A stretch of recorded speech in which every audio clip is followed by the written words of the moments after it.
I'm finding it difficult to put into words how I'm really feeling about the Gestalt approach. So I'm on week 6 of my level 3 counselling course, and we covered the third of 3 approaches this week. So we've done person-centered therapy, cognitive behavioural therapy, and this week Gestalt therapy. And I mentioned in my last video that I covered Gestalt at level 2, but it was a very basic and foundational look into the approach. And in comparison, level 3, we've gone into a lot more detail. So what I'll try to do with this video is talk about the core principles of Gestalt as I understand them, discuss one of the exercises we did, and then try to summarize my thoughts and feelings around the Gestalt approach. So what are the core principles of Gestalt? First, there is no direct translation for the word Gestalt in English. So a close interpretation of it might be wholeness or completion. And that leads to one of the main theories in Gestalt, which is the cycle of experience.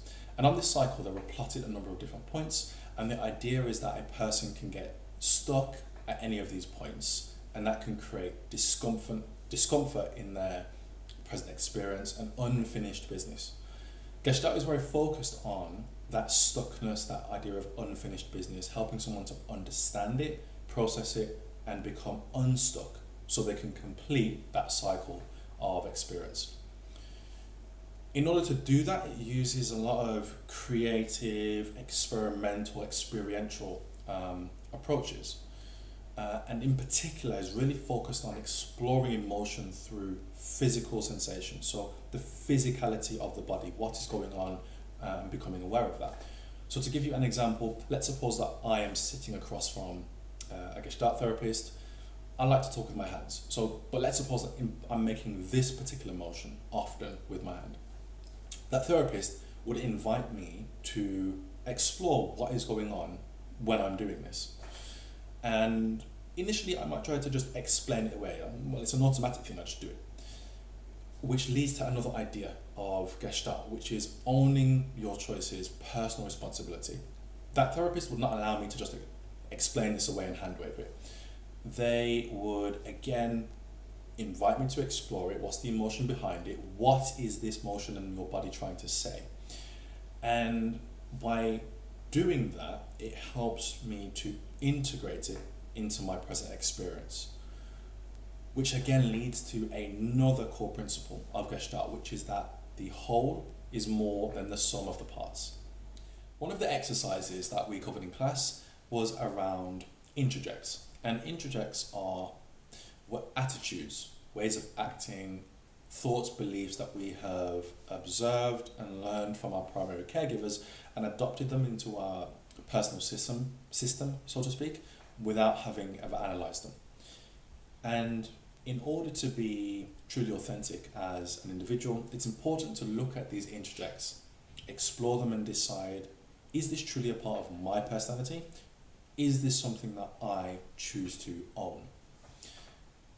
So we split into groups, and each of us brought an introject to the table that we feel we are struggling with.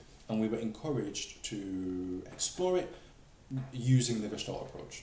So really focusing on physicality, that physical sensation as a person is exploring emotion, bringing awareness to that in terms of behaviour, what's going on with their body, and also really keeping them in the present. So not letting them escape to the past or to the future, so to speak, but really honing in on the present moment, what's being experienced in the present, keeping it in the here and now.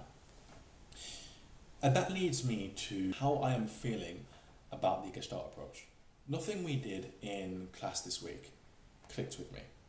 It's the first time I've walked away from a session and felt completely disengaged with the material. And after class I was wondering, well, why is that? For me, I learn more by doing than by just learning theory. So I thought perhaps for all of us in class, it's pretty much the first time we've been in contact with Gestalt, and then we've been asked to go away and try and implement it. We're very much amateurs. There's a lot of it we're probably getting wrong. So what would it be, how would I feel about it if I was watching a master of the craft put it into practice? So in the 1960s, there was a series filmed where the creators of person-centered therapy, CBT and Gestalt basically sat down and demonstrated their approach with a volunteer called Gloria. So I watched Fritz Perls, he's the founder of Gestalt, I watched his and Gloria's session. And I could appreciate his level of skill and how conscious and conscientious he was in implementing the different methods and techniques of Gestalt.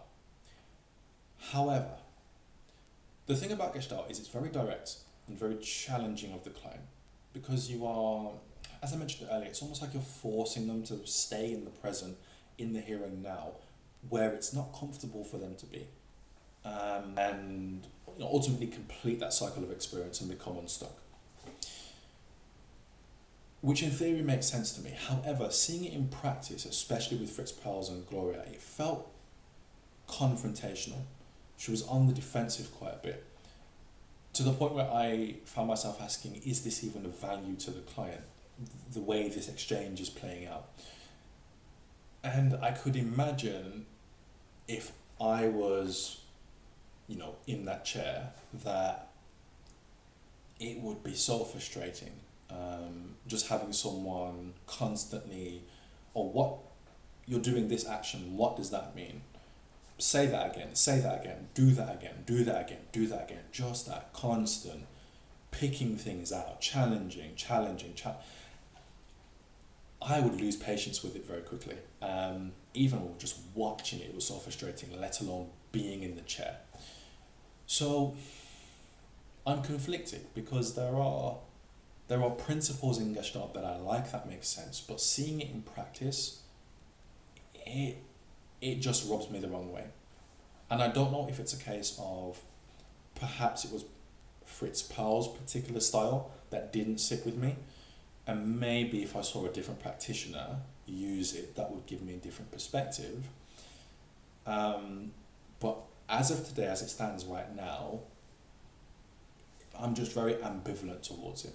But I don't want to entirely dismiss it either, because who knows, with a bit more exposure, with a bit more evidence in the bank, so to speak, I may do a complete 180 and it's my favourite thing ever, or just taking individual techniques and integrating that into my own style. But I suppose it's interesting to think about how this has made me feel versus learning the other methods. And I want to remain open-minded and not just completely close the door on Gestalt because it didn't click with me the way PCT did, for example, or elements of CBT did. But I appreciate you taking the time to listen to me sort of talk through these thoughts. Next week we're going to be covering the drama triangle, which I've heard of briefly, but yeah, I'm interested to sort of sink my teeth into that and build that into my repertoire as well. So once again, thank you for listening. See you soon.